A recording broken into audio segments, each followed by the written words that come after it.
Take your seats, everyone. Jack and I walked right behind a couple of sixth graders into the building and then followed them into the auditorium. Mrs. G was at the entrance handing out programs and telling kids where to go. Fifth graders down the aisle to the left, sixth graders to the right. Everyone come in, come in. Good morning. Go to your staging areas. Fifth graders to the left, sixth graders to the right. The auditorium was huge inside. Big sparkly chandeliers, red velvet walls, rows and rows and rows of cushioned seats leading up to the giant stage. We walked down the wide aisle and followed the signs to the fifth grade staging area, which was in a big room to the left of the stage.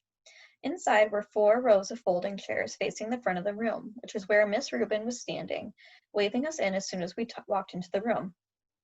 Okay, kids, take your seats, she was saying, pointing to the rows of chairs. Don't forget, you're sitting in alphabetically. Come on, everyone, take your seats. Not too many kids had arrived yet, and the ones who weren't listening to her. Me and Jack were sword fighting with our rolled up programs. Hey, guys. It was Summer. She walked over to us. She was wearing a light pink dress and I think a little makeup. Wow, Summer, you look awesome, I told her, because she really did. Really? Thanks, Augie. You do too. Yeah, you look okay, Summer, said Jack, kind of matter-of-factly, and for the first time I realized that Jack had a crush on her. This is so exciting, isn't it? Said Summer. Yeah, kind of, I answered, nodding. Oh man, look at this program, said Jack, scratching his head. We're gonna be here all day. I looked at my program.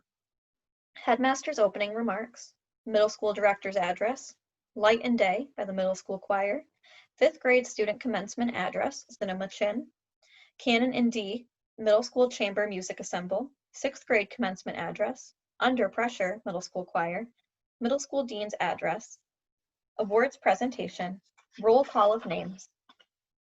Why do you think that? I asked.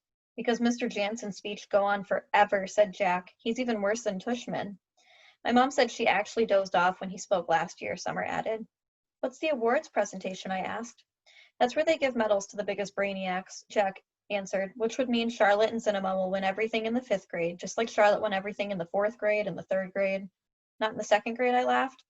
No, they don't give out those awards in 2nd grade, he answered. Maybe you'll win this year, I joked. Not unless they give awards for the most C's, he laughed. Everyone take your seats, said Miss Rubin, yelling louder now, like she was getting annoyed that no one was listening. We've got a lot to get through, so take your seats, and don't forget you're sitting in alphabetical order.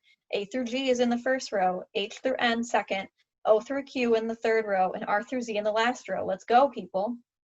We should sit down, said Summer, walking towards the front section. You guys are definitely coming over to my house after this, right? I called after her. Definitely, she said, taking her seat next to Cinema Chin.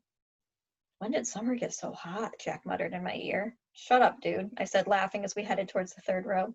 Seriously, when did that happen? He answered, taking the seat next to mine.